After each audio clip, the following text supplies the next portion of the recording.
Thank you, Anatoly, for joining us again today at a REDeFiNE event. Why don't you introduce yourself a little bit and what Solana is? Hey folks, Anatoly Yakovenko. I'm a co-founder of Solana, CEO of Solana Labs. Solana is a blockchain that has extremely high performance, low latency with, at this point, millions of NFTs, thousands of applications. Great. Thank you for having me. Mm-hmm. So 2 years ago, Sam Bankman-Fried got on our event, and one of the things that he said that really stuck with me is that DeFi is not going to die with a bang; it will die with a whimper because there will not be mass adoption. Solana, from the very start, your goal is to get DeFi and blockchain in general to be adopted by the mass, and one of the things that drive that is driving the speed of the transaction.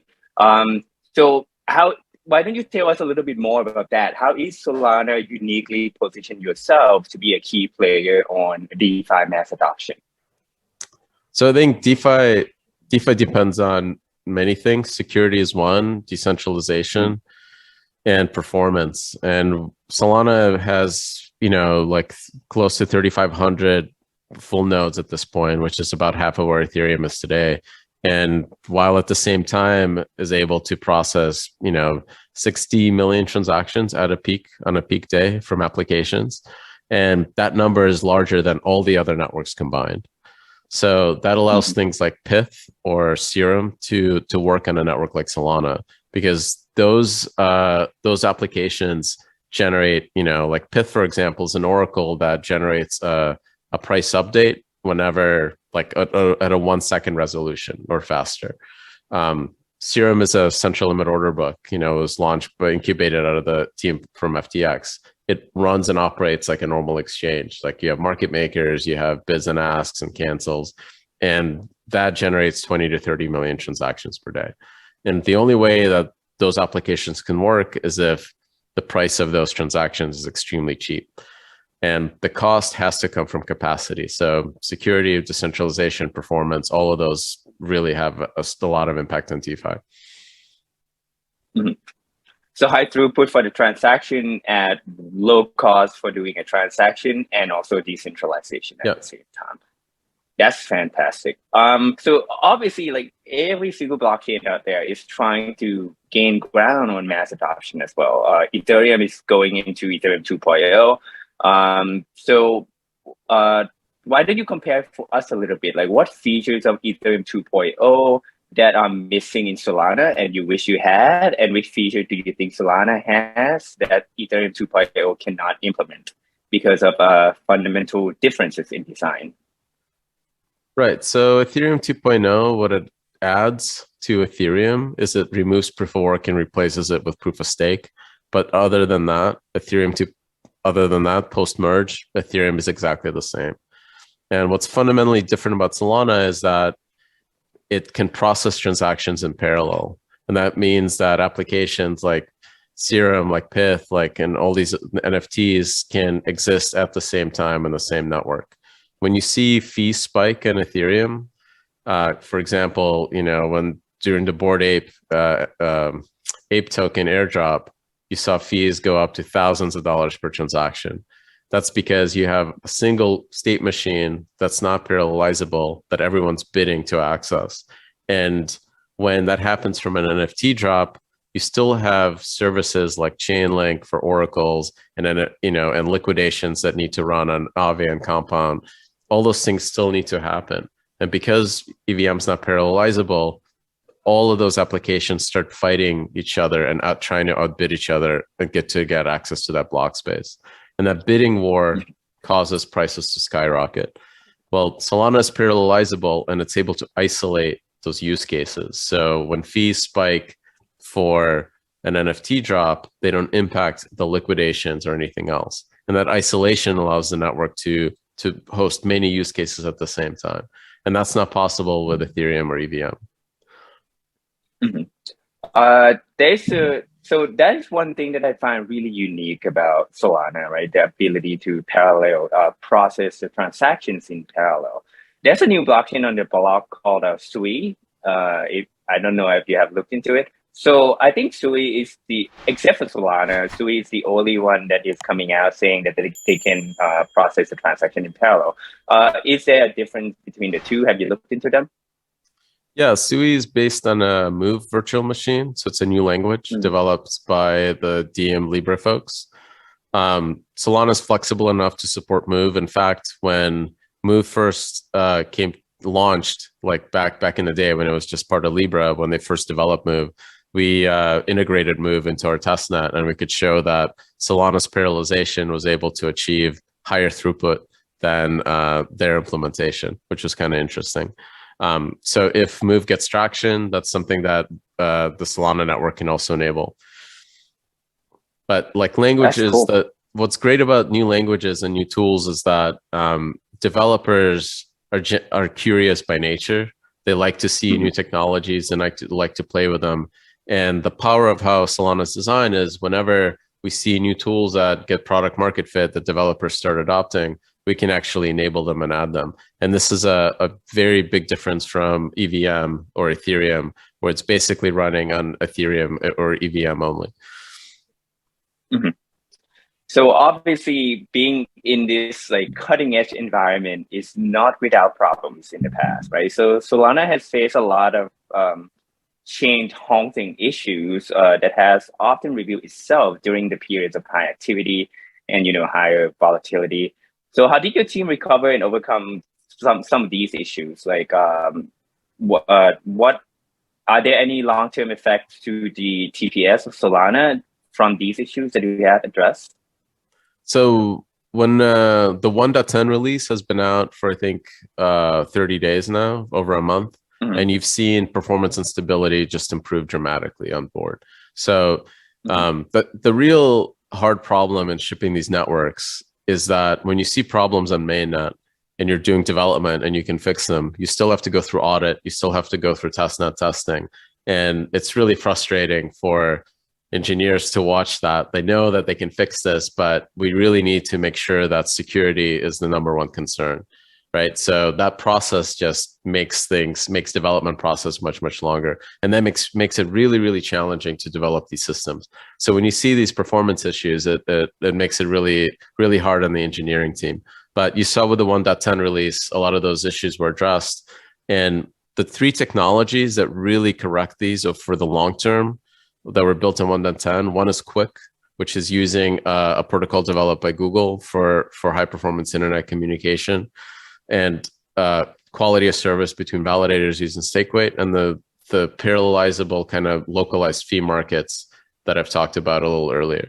All those three technologies are in 1.10, and over the next several months, validators and RPC providers and wallets will start enabling them and turning them on. And the kind of high performance that you see today on chain, where you have 2-second confirmation times, that should become the standard, where we don't see that become a variable anymore. So obviously the engineers are not only on Solana side. On the other side of that are the engineer users who have created all the bots that have been giving you all the problems with Solana. Yeah. So have you seen? Yeah. The most surprising thing that this didn't happen from financial applications. This wasn't driven by DeFi. We had Serum and a lot of DeFi applications with liquidations and high volatility in markets operate fine, but NFT bots that were trying to snipe mints got so sophisticated that they were generating 100 gigabits worth of traffic to validators. And during that volume, they were effectively causing those nodes, because of bugs in the code, they would run out of memory and crash. So that was the fundamental thing that would cause an outage. Fixing those memory issues is easy, but fixing the problem where bots are allowed to send 4 or 5 million packets per second, that's the long-term change that Quick addresses. And that's the hard one to roll out.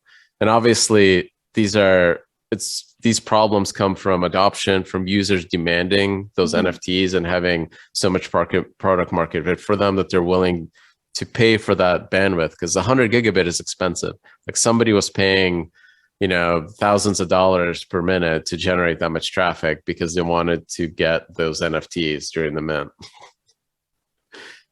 And the stats that I heard was that 100 gigabit per second was like bigger than some of the traffic that some of the ISPs actually got at some point. So I think that's just kind of crazy how much adoption Solana has had in the past.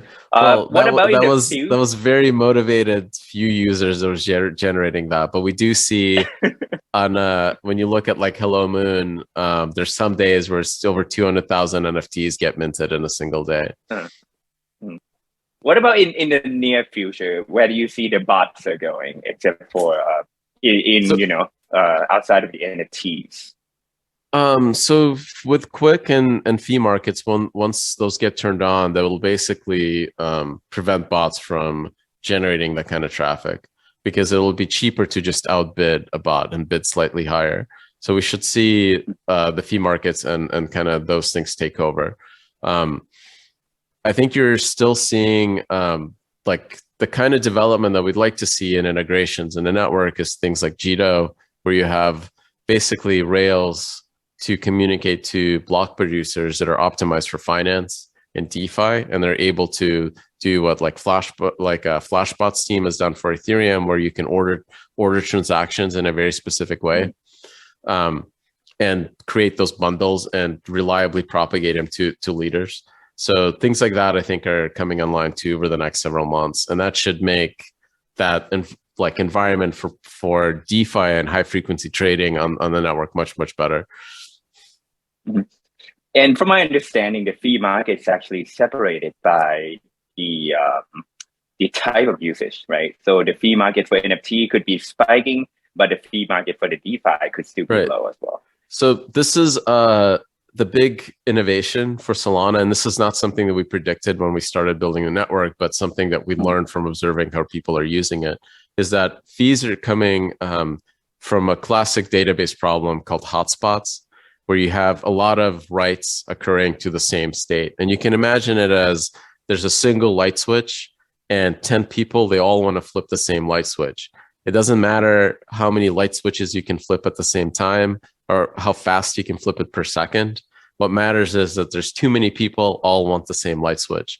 And in that problem, when you have that kind of congestion, the people will either try to spam the network to be first, like we've seen in earlier issues with congestion on Solana, or once you have fees, they'll try to outbid each other. And the biggest problem in EVM and Ethereum is that it's a single global state machine. It's one giant auction for block space. So as soon as you have one little item in that auction house that everybody wants, that will increase fees for everything else. The way we're able to isolate them in Solana is we have effectively many different auctions that are run concurrently at the same time, and the network packs the blocks with the highest grossing auctions. But all of them run separately and don't interfere with each other. And that means when there's an NFT spike, if there's no spike in a serum market, then the fees for that serum market shouldn't be affected. Only the fees for the NFT, that NFT sale should go up. Yeah, that sounds fantastic. And this is a complicated piece of technology that took many months to implement. So I want people to understand that as it hits the market and we see this gets integrated into wallets and RPCs and all these other things, there'll be some iteration there. But it is innovative, and I'm really excited about it. Mm-hmm. Yeah, the reason I mentioned is that I read it and it's just mind-boggling.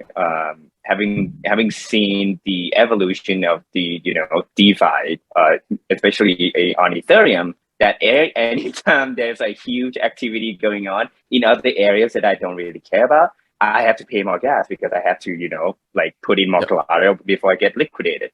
So that's very amazing to me. So why I think. There's why I think this is such a big deal is because you can't solve this problem with L2s or zero knowledge proofs or anything else. It doesn't really matter if you have a single global state machine. It doesn't matter where it's executed. If it's executed in the L2, if you have an NFT mint and a liquidation happening at the same time in that L2, you still have the same problem. So the only two solutions that exist for this is something like Cosmos, where you have completely separate applications you would need to run Aave and Compound in different application chains, and NFT mints happening in the third chain. And that's one way to do it, but that breaks composability. It makes it really hard to combine applications. The beauty of like what we discovered is that we can do this and isolate these markets while still maintaining composability. And the truth is that if there's no way we could have predicted or figured out the solution earlier on, like I think this is something we discovered as we saw the network grow and these use cases grow, and we saw the problems like that congestion and all those pain points, all those really hard days where nobody could send transactions. That's when we were learning like how to actually fix it.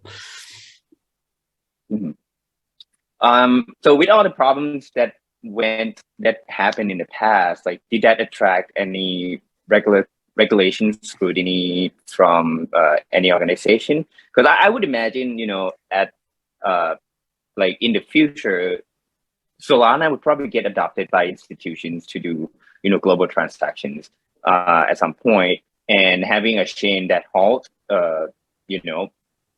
quite often compared to other blockchains would attract some regulation scrutiny at some point. Well, have you seen that happen? Not at the regulation level. We definitely have partners like Magic Eden that, their volume, their revenue, their profit depends on the network working.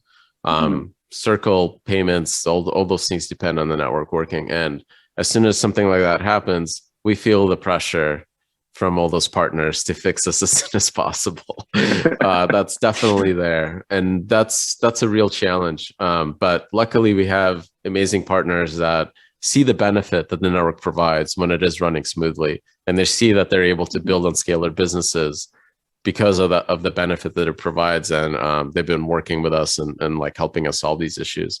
And a lot of the time we're able to, jump on the phone with them and, look from their servers and see what the actual problems are, and they help us debug.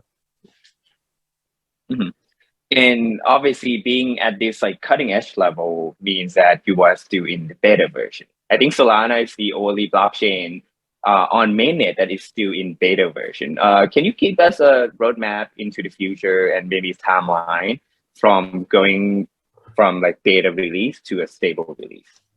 So I've felt when we launched, a lot of networks launched at the same time as us, and a lot of them had problems, and none of them said that they were beta. And I really wanted to make a distinction because I felt that reality is that like when it takes 2.5 years to build a complex piece of software, it takes 2.5 years to stabilize it. Like it really takes about the same amount of time. And something as complex as a blockchain, which really approaches the complexity of an operating system or a modern database, those, it takes 10 years to build a new OS or a new database. That's the reality of it. I would love to call like Solana not beta when, we've had a year of no like beta moments.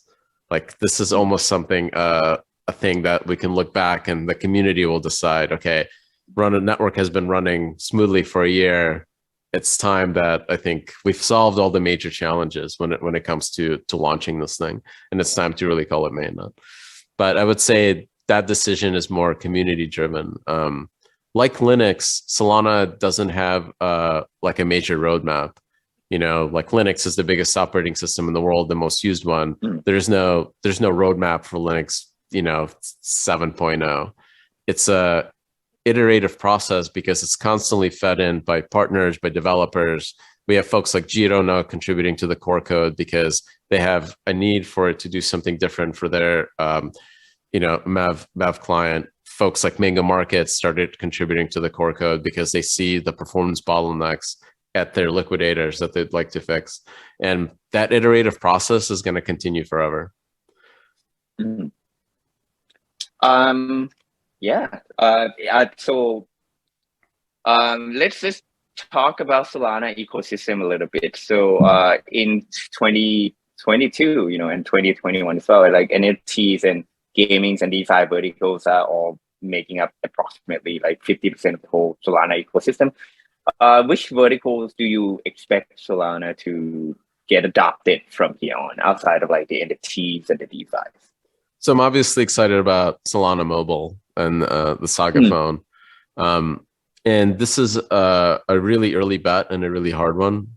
There is a real challenge for mobile adoption in crypto right now because the the app stores are not designed to really support it, and the application environments are not designed to support it. The four technologies that are implemented in the Solana mobile stack really open up developers new tools. You know, the seed vault allows a user to store and recover their seed phrase directly inside the secure element and trust zone of the device in such a way that the wallet or the operating system can never read that seed phrase.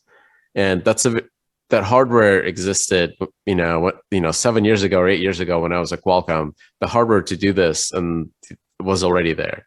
Like all the pieces are there, but the software wasn't. And that little change makes a really, really huge difference. You know, when you click connect on a Web3 application right now, and you see 50 different wallets, and you click connect on another application and you see 50 different other wallets, that goes away when you have the operating system and like the trusted element and the secure element control that seed phrase. So inside the app stores, the Web3 dApp store that's shipping with SMS, wallets know that the OS knows which wallet you already prefer. User can pick whatever wallet they want. They don't have to trust the wallet with their seed phrase. They don't have to generate a new seed phrase per wallet. And that's a real improvement to the usability on mobile.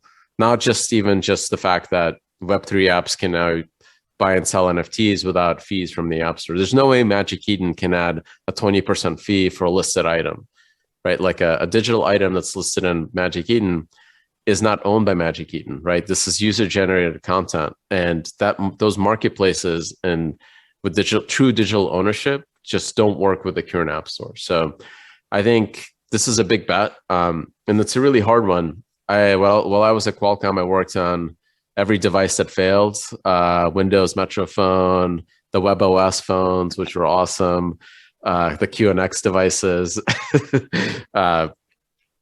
the Amazon Fire, that was another one. It's really, really hard to launch a phone, and I think the only way we succeed is that if we can get this device to 50,000 Web3 users that are truly like hardcore users, like the core users, and they love that experience. We make a delightful experience for them of actually signing and using Web3 native applications. That's a better distribution channel for devs than the big app stores, because in that environment, devs have an amazing platform, amazing UX, and no restrictions on what they can do with Web3. And this is kind of the big bet. If we can get that little kernel of an ecosystem for mobile started, then devs will build amazing apps and it'll grow the market and grow product market fit. So if you like this idea, go to solanamobile.com and go pre-order that phone. I mean, to be fair, like I have used Windows like Metro phone. Like I love Windows, like the UI. I have used Amazon Fire. Like I think this is also on its own an awesome Android device. So it has all the Google services. It's a beautiful stock Android device, and it's built by an amazing hardware engineer. Jason Keats was the lead architect of iPad Pro, like the first iPad Pro. He built James Cameron's submarine door. He's done like secret projects for Johnny Ive at Apple, like first or second employee at Essential. Like he's a ridiculous builder, and like this is a premium device that like has top of the line specs, and it's just awesome. It's like really fun to hold and like feel it, and like crazy 100 FPS, 20 FPS screen. When I started working at Qualcomm, I had 2 megabytes of RAM and like those flip phones with 2 inches of screen space. So I'm like, it's just like amazing what like technology can do in a span of a decade or 15 years. Yeah, this is like a really ambitious project, and I would say it came out. I don't think anybody was expecting it, because when you started saying like SMS, everyone thought it was like SMS notification for DeFi or something. It was really cool. I'm surprised nobody leaked it. It was pretty cool how the industry was surprised. All right. We don't have much time left. Only about like 5 minutes or so. Why don't we give us about why don't we tell us like your top 3 engineering wish lists for Solana next year? Like, what do you want to achieve within like this year? Oh man, there's a really hard engineering problem that we've been slowly working towards, and that's allowing the network to have multiple block producers, multiple leaders at the same time. And once we enable that, I think you will truly see how much TPS it can scale on mainnet, because once you have 2 leaders, you have twice as much bandwidth, twice as many queues, twice as much processing power. And the only thing, if it works for 2, it's possible it'll work for 4 and then for 8. And that just takes a bit more hardware, more erasure coding, more signatures. And that's just that'll just happen eventually, right? As we see twice as many cores come out of NVIDIA. So that's the big dream. I don't know if it's going to happen this year or like within the year, but a lot of engineering effort is put into like getting us there. And I would obviously want to see all the stuff that we built for 1.10 quick and fee markets and everything else get fully onboarded and adopted, as well as there's some really exciting projects on reducing the cost of minting NFTs by like a factor of 100,000. So effectively batching an NFT mint and ownership and being able to build marketplaces on top of those compressed formats. And I think that might open up like different use cases for NFTs, like games where every item is an NFT is now a possibility. All right. And as a parting message from you to 2 group of people in particular. So 1, what would you leave to the Solana community? And 2, what would you leave to the no Solana people? I think this is the build market. You think of it as the bear market, but this is really the build market. This is the best time to become an entrepreneur, to start a company and iterate and try to get product market fit. Because when you find those 100 users that love your idea and use it, become the super fans, that's signal you can actually get now. In a bull market where everything is growing like crazy, it's really, really hard to actually get product market fit. And I don't know if folks remember DeFi Summer, there were 4 companies that kicked it off, just 4, right? Like, and we need those builders to come in and start building new ideas. Maybe they'll build it on the Saga phone because now they have a mobile platform to do it. That would be amazing. But it'll only take 4 of them to build the next generation of applications that kickstart the next bull market. So right now is the perfect time to do that. And this is a message to both the Solana community and folks outside of it. So if you're not gonna start a company and build in the bear market, just go pre-order the Saga phone. Are there any low-hanging fruits that you would encourage builders to go for? So there's a hackathon. The go join the hackathon and go. There's like 1,050,000 ideas of people to build. So the summer camp hackathon, that's an amazing place to take that first step to entrepreneurship. And there's a ton of prizes, but the biggest prize is how many investors are looking at folks building. Most of our hackathons, we see teams get funding before the hackathon is even over. All right. And I think our time is up. Thank you so much for joining us today, Anatoly. And hopefully we can have you back again next year. For sure. Thank you, everyone. Take care.